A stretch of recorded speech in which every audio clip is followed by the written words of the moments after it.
നമസ്കാരം, പ്രവാസി മലയാളിയിലേക്ക് ഏവർക്കും സ്വാഗതം.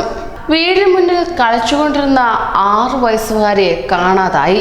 എന്നാൽ ദിവസങ്ങൾക്ക് ശേഷം ആ 6 വയസ്സുകാരിയെ കണ്ടെത്തിയത് മരിച്ച നിലയിലായിരുന്നു. ഒപ്പം ഒരു പുരുഷന്റെ മൃതദേഹത്തെയും, അതും ഒരേ സമയം. ദുരൂഹതയേറിയ വാർത്ത ഏറെ ഞെട്ടിച്ചിരിക്കുകയാണ്. സൗത്ത് കാരോലൈനയിലെ വീടിന് മുമ്പിൽ നിന്ന് ഫെബ്രുവരി 10 തിങ്കളാഴ്ച കാണാതായ ഫെയ്മേരി എന്ന 6 വയസ്സുകാരിയുടെ മൃതദേഹം കണ്ടെത്തിയതായി സൈക്ക് പബ്ലിക് സേഫ്റ്റി ഡയറക്ടർ ബൈറൻ അറിയിക്കുകയുണ്ടായി. മൃതദേഹം എവിടെയാണ് കണ്ടെത്തിയതെന്ന് വെളിപ്പെടുത്താൻ ഡയറക്ടർ വിസമ്മതിക്കുകയും ചെയ്തു.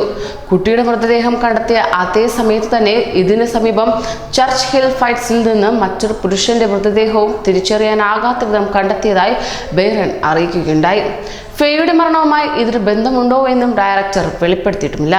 തിങ്കളാഴ്ച വൈകിട്ട് സ്കൂളിൽ നിന്നും വീട്ടിലെത്തിയ കുട്ടിയെ വീടിന് മുമ്പിൽ കളിച്ചുകൊണ്ടിരിക്കുന്നതാണ് അവസാനമായി കണ്ടത്. പിന്നീട് അപ്രത്യക്ഷയാകുകയായിരുന്നു. ഫെയെ അവസാനമായി കാണുമ്പോൾ ചർച്ച് ഹിൽ ഫൈറ്റ്സിൽ 2 അപരിചിത വാഹനങ്ങൾ കണ്ടെത്തിയതായി പറയപ്പെടുന്നു. FBI ഉൾപ്പെടെ നിരവധി പോലീസ് ഉദ്യോഗസ്ഥർ തിങ്കളാഴ്ച മുതൽ തന്നെ കുട്ടിയെ കണ്ടെത്തുന്നതിനുള്ള അന്വേഷണം ആരംഭിച്ചിരുന്നു. കുട്ടിയെ തട്ടിക്കൊണ്ടുപോയി എന്നതിന് തെളിവുകൾ ഇല്ലെങ്കിലും ആ സാധ്യതയും പോലീസ് അന്വേഷണ പരിധിയിൽ ഉൾപ്പെടുത്തിയിരുന്നു. എന്നാൽ അതിദാരുണമായ നിലയിൽ കുട്ടിയെ മരണപ്പെട്ട നിലയിലാണ് കണ്ടെത്താനായത് തന്നെ. തികച്ചും നൊമ്പരമേകുന്ന ഈ വാർത്ത ആ മാതാപിതാക്കളെ ഏറെ വേദനിപ്പിക്കുകയാണ്. മാതാപിതാക്കളെ മാത്രമല്ല, സഹപാഠികൾ, സുഹൃത്തുക്കൾ, ബന്ധുക്കൾ എല്ലാവരെയും. നിഷ്കളങ്കത മാറാത്ത ആ ചിരി ഇനി ഇല്ല എന്ന് തന്നെ പറയേണ്ടതുണ്ട്. കൂടുതൽ പ്രവാസി വാർത്തകൾക്കായി ഈ ചാനൽ സബ്സ്ക്രൈബ് ചെയ്യൂ.